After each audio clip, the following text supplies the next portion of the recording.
Hello and welcome to this episode of How to Run a Successful Business and Still Have a Life. My name is Stacey Morgan and I'm absolutely thrilled to be joining you today for part 3 of our series on retaining the customers that you have, keeping them happy, keeping them coming back through the door. Today we're talking about retention, our third episode in a 3-part series. And today I want to talk about all of the little things that you can do in order to make sure that your customers feel loved and feel wanted, so they want to come back to you and want to come back and support your business. The first thing I want to talk about is feedback. So when your customer has an experience with you, good or bad, it's always good to reach out and ask them for feedback. And, some of you might go, oh gosh, no, if someone has a bad experience, I'm definitely not going to ask them for feedback because they're going to say something horrible. But what you have in the opportunity of asking for feedback is going to be a chance to have a second go, to redeem yourself. If that customer has by chance had a really horrible experience, or something's gone wrong with the product, or perhaps it was late getting there, or any of the above things that can happen in business. And these things happen. If you're in a business, if you're running your own business and you think that everything's going to be smooth sailing the whole time, then you need a reality check, because sometimes things are going to go wrong and that's okay. But by asking for feedback and then being able to give the customer the opportunity to give you that feedback, for you being able to have the opportunity then to follow up or to rectify a mistake or to make good or to have a second chance is so incredibly important when it comes to building that loyalty and retaining your customers. So I encourage you, do not be scared. Do not hold back and think, oh gosh, no, I know she was really cranky because her parcel came 2 days later than she expected it. And I'm definitely not going to be in touch with them.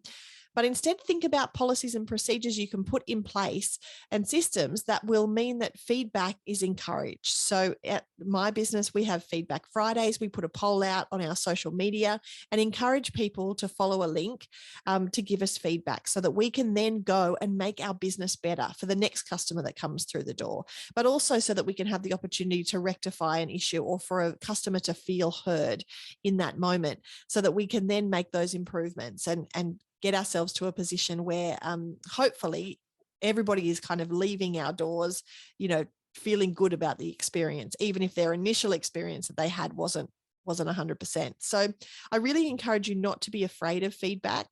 By all means, we don't put it out on our social medias, comment below and give us your feedback. That's just asking for trouble. We always have an external link that goes to a Google form so that we can then deal with it in our own time. But, eliciting that feedback and doing something with it and helping the customer feel heard is so incredibly important in strengthening and growing in your business. And so I encourage you, in order to retain customers and have customers coming back, the good ones and the bad ones, I encourage you to be reaching out and seeking that feedback. Then I encourage you to think about what your customers would love. So perhaps you do have customers that have been coming to you for a while. Perhaps they buy the same thing or they buy at the same time of year. Having a think, taking yourself out of out of the shop, out of your office desk, out of where you're normally working, go and sit by the ocean, sit by some water, sit in a park, sit on the ground, like taking yourself out of where you are and thinking, now, what could I do that, Katie, who comes in all the time, would really love? What is something that we could offer that would just make their day, that would just surprise and delight them? Because often we are so busy working in our business that we don't often think about the ways in which we can change and the tweaks that we can make, which might be really, really small, that could end up having a really big impact on our business. It's really hard to do that when you're in the same environment.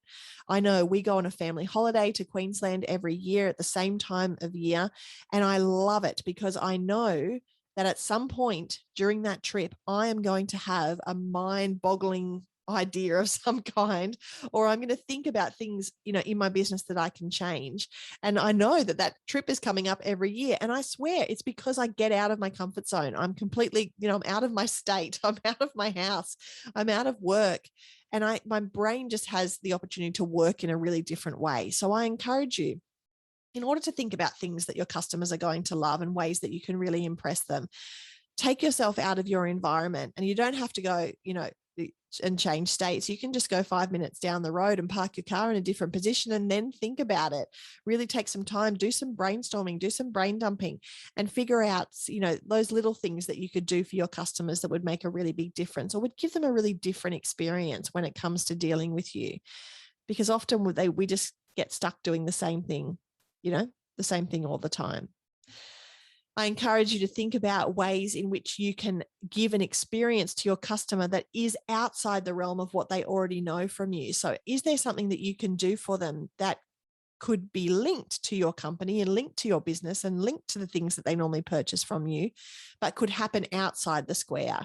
Is there an opportunity for you to, send your customers a birthday card? Is there an opportunity for you to, see what they're up to on Facebook? Perhaps they've got an anniversary and then give them, send them a bunch of flowers, or, turn up, where they're going to be and give them something on behalf of you and your team and your staff. And, I'm not talking about suddenly stalking all of your customers, but what can you do to surprise and delight that's going to be outside the realm of your shop, outside the realm of what they normally get, in order to make sure that they go, oh, wow, that's really impressive, to give them an experience that they're going to go ahead and talk about at the barbecue.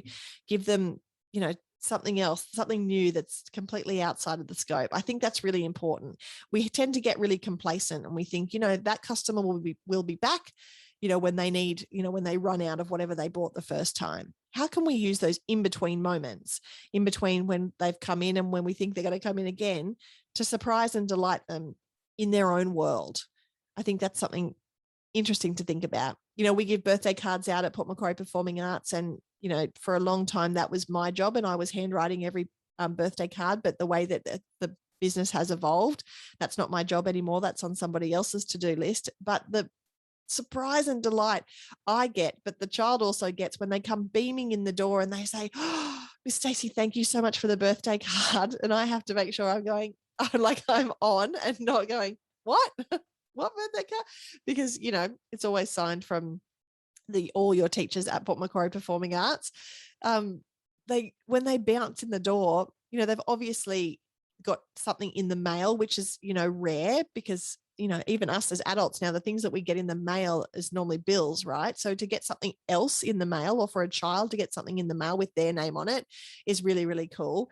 But it also, gives me and the rest of the team a buzz when they come bouncing into the studio and they then thank us for that. So if you do have a way of getting hold of your customers' dates of birth, or, special anniversary dates, or perhaps it's going to come up to an anniversary of when they first joined your business, or they first purchased from you, how can you share that experience? How can you make a big deal out of those little things? Because those little things are the things that are going to help build that customer relationship and build that retention.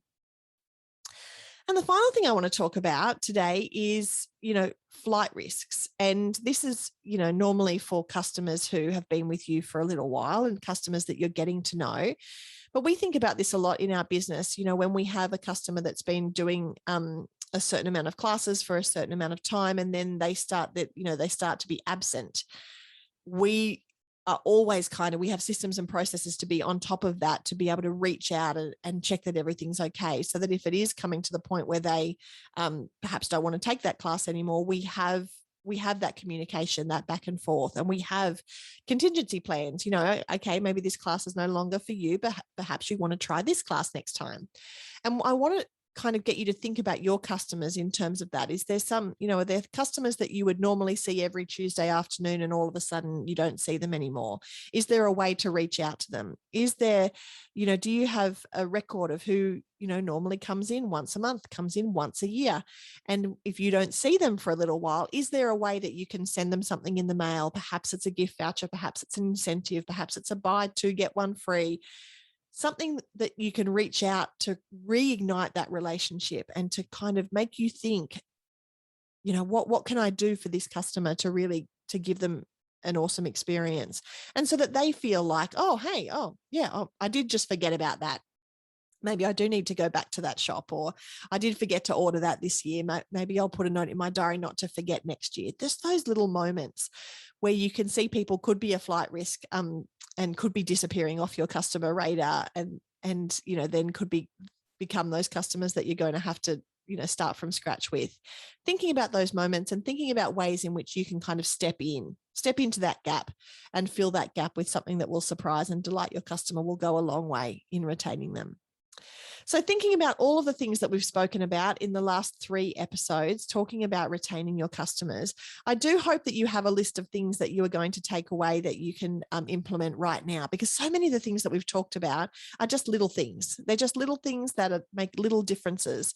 They're little changes in your systems and processes. Perhaps it's just a conversation that you can have with your team in order to get them to a place where they're actually thinking about this in the same way that you as the business owner are thinking about it. That is so important as well, that communication factor, because I think if you do make little changes, those little changes add up. Those little conversations add up. Those little tweaks, they all make a big difference when it comes to building your business. And I hope that talking about customer retention over these last 3 episodes, I had too much information to just stick it all in one episode, but I hope over the last 3 episodes, you've been able to pick up little nuggets that you're then going to be able to take into your business to make change, to keep those customers coming back, and to, lessen the work on you.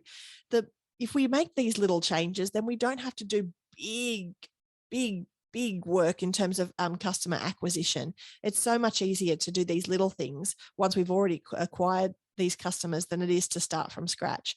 So I encourage you to make a list of, maybe 3 things that you're going to do in the next little while that are going to work on that customer retention. Perhaps there are 3 changes to your systems. Perhaps there are 3 conversations you're going to have with your team. If you're not driving and you stopped right now, I encourage you to make a note of them right now before you forget in the notes section, or perhaps put it on your to-do list, whatever works for you best. But I wish you all the best in retaining the customers that are coming in, that are already buying from you, in turning them into lifelong fans and super fans, and people that will talk about you at the barbecue, and people that will shout your name from the rooftops. Because if you really focus on it, I think that it's something that's really, really doable in your business. If you love this episode, make sure you take a screenshot, stick it on your Insta story, and tag me at Simply Stacey Morgan. If you haven't joined our fabulous Facebook group, How to Run a Successful Business and Still Have a Life, please come and join us in the Facebook group. There's lots of great conversations going on with small business owners. And if you haven't left us a rating or review on Apple Podcasts, please do, or follow us on Spotify. This is the last in our three-part series on customer retention. We are going to be back next week. Thank you so much for taking time out of your very, very busy schedule to listen to the podcast. We're going to go into a little bit of a series on marketing and making sure we're measuring all of the important metrics in our business over the next couple of weeks. So I do hope you can join us then. Have a wonderful week.